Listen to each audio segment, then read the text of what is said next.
маршрут 90.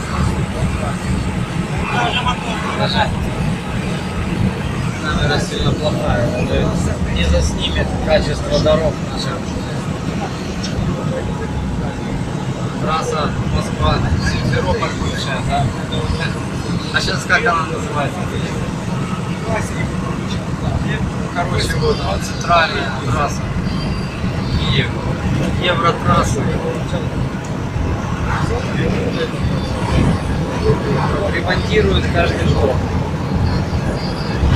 В этом году еще папа возьмут. Это для долго.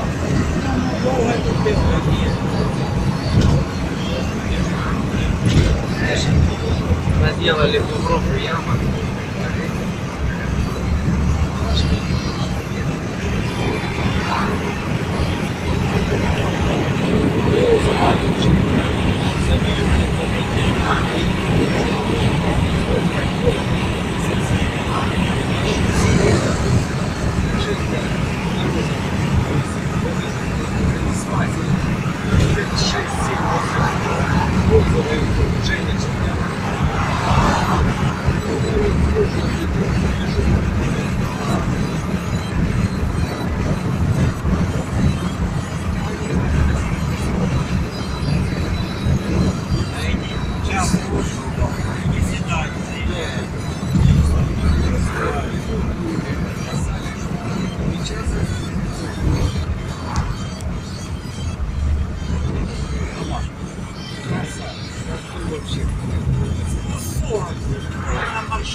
Да. Ну, 15 минут.